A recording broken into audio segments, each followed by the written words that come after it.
सोनम वांगचुक की 27 दिन की भूख हड़ताल खत्म। नड्डा ने पिलाया जूस, बोले 3 मांगों पर मिला लिखित आश्वासन।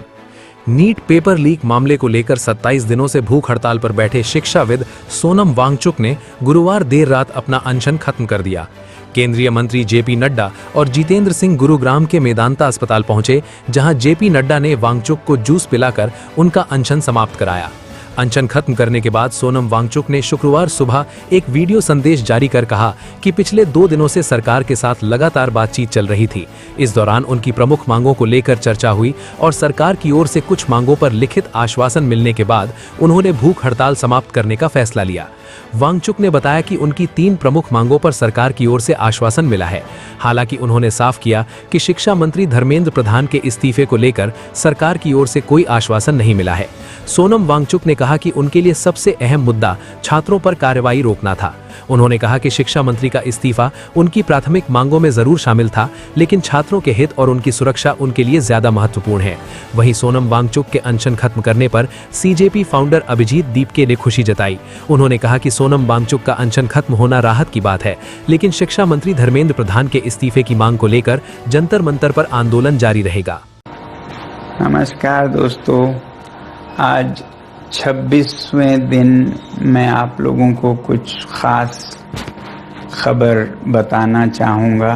अभी रात के लगभग 12:30 बज रहे हैं। अभी थोड़ी देर पहले केंद्रीय मंत्री जेपी नड्डा साहब और जितेंद्र सिंह साहब यहाँ आए थे और लद्दाख के एपेक्स बॉडी के शीर्ष नेतागण भी यहाँ आए थे।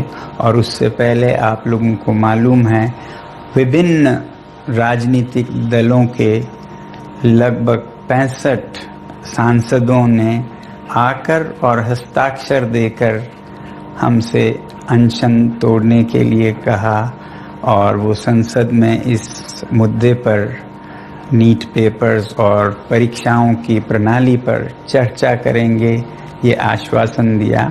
और जो सरकार से इस तरफ से मंत्रीगण आए थे, उन्होंने भी ये आश्वासन दिया, जिसका कि 2 दिन से हम बहुत ही कड़ा क्या कहेंगे, एक तरह का बार्गेन चल रहा था कि मुझे आश्वासन चाहिए और लिखित में चाहिए, और इसमें 2 दिन लगे और मुझे इसलिए अनशन पर 2 दिन और बैठना पड़ा, और ज़्यादा भी बैठ जाता तो आखिर में आज उन्होंने लिखकर आश्वासन दिया है। सोनम सर ने अपना हंगर स्ट्राइक तोड़ दिया है, तो इससे हमें बहुत ही खुशी और राहत मिली है, क्योंकि सोनम सर की जो लाइफ है वो इस देश के लिए बहुत ज़्यादा कीमती है। कॉकरोच जनता पार्टी का जो प्रोटेस्ट है जंतर मंतर पर, वो वैसे ही चलता रहेगा जब तक धर्मेंद्र प्रधान इस्तीफा नहीं देते। सोनम सर का जो सेक्रीफाइस रहा है 26 दिनों का, उसे हम वेस्ट नहीं जाने देंगे। जो दिल्ली पुलिस ने ब्रूटैलिटी करी है स्टूडेंट्स के अगेंस्ट, उन स्टूडेंट्स की जो सेक्रीफाइस थी उन्हें हम वेस्ट नहीं जाने देंगे। तो हमारा प्रोटेस्ट तब तक चलता रहेगा जब तक धर्मेंद्र प्रधान रिजाइन नहीं करते। सैकड़ों बच्चे के सर फोड़े गए हैं 20 जुलाई को। सोनम सर को 26 दिन तक भूख हड़ताल करनी पड़ी है, तो इसके बाद तो इस्तीफे के नीचे हमें कुछ मंजूर नहीं है। तो इस्तीफा ही चाहिए ना, इस्तीफा ही लेंगे ना हम, तो यहां से इस्तीफा लेकर ही हटेंगे। धर्मेंद्र प्रधान इस्तीफा दो, धर्मेंद्र प्रधान इस्तीफा दो, धर्मेंद्र प्रधान इस्तीफा दो, इस्तीफा तुमको देना होगा, वरना रोज धरना होगा।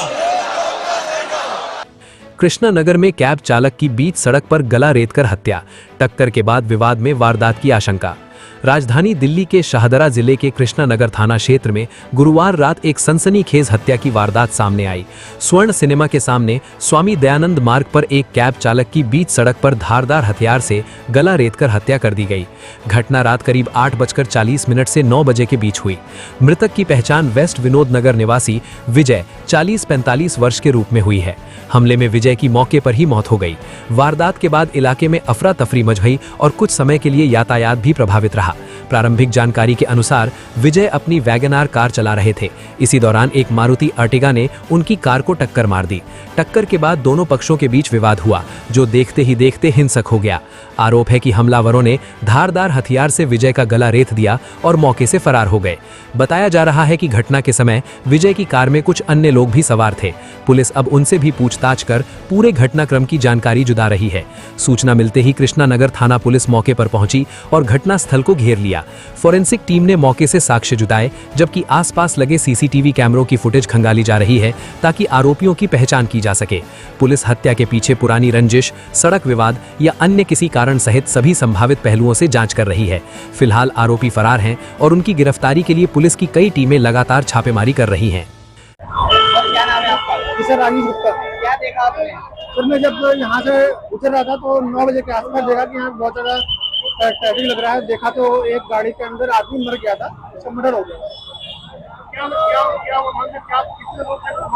जब मैं यहाँ पे आया तो मुझे ये पता चला कि गाड़ी टैक्सी गाड़ी है, किसी ने गाड़ी बुक करके 4 लड़के आए और उन्होंने रास्ते में लड़ाई झगड़ा हुआ, उसको लूट के उसको गले में चाकू मार दी, आदमी मर गया और 4 लड़के भाग गए। दिल्ली में जल भराव से निपटने की तैयारी तेज, गाजीपुर ड्रेन पर उतारी गई अत्याधुनिक सफाई मशीनें।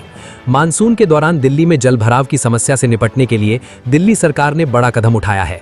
पूर्वी दिल्ली के चिल्ला गांव के पास गाजीपुर ड्रेन पर 2 अत्याधुनिक लॉन्ग बूम एमकीबीएस एक्सकेवेटर मशीनों का उद्घाटन किया गया है। इन मशीनों की मदद से गहरे और दलदली नालों की सफाई अब पहले से ज्यादा तेज और प्रभावी तरीके से की जा सकेगी।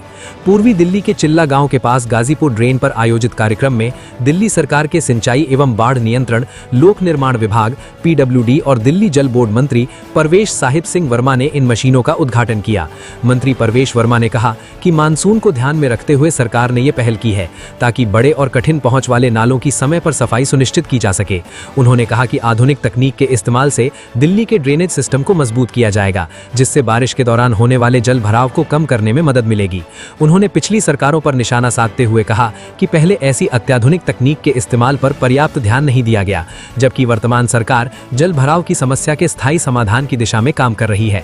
इन एम्फीबियस एक्सकेवेटर मशीनों की खासियत ये है कि ये पानी और दलदली इलाकों में भी आसानी से काम कर सकती हैं। इनके जरिए नालों से गाद, कचरा और जमा मलबा तेजी से हटाया जा सकेगा।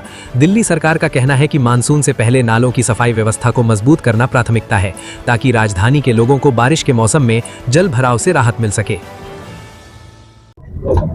आज फिर से 2 नई मशीन, एम्फीबियस मशीन हमने ड्रेन में उतारी है इसको साफ करने के लिए।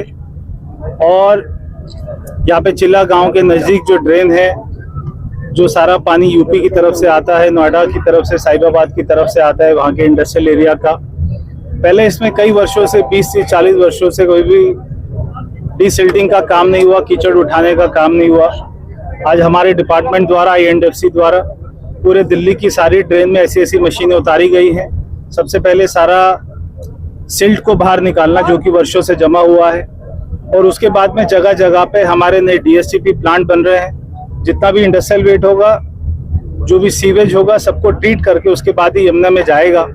ये हमारा संकल्प है कि 3 साल के अंदर हमने यमुना के पानी को साफ करके दिखाना है, यमुना मैया को साफ करके दिखाना है। और अगले इलेक्शन से पहले हम दिल्ली वालों को दिखाएंगे कि जो काम आज तक कोई नहीं कर पाया वो काम हम इस बार करके दिखाएंगे। दिल्ली में जो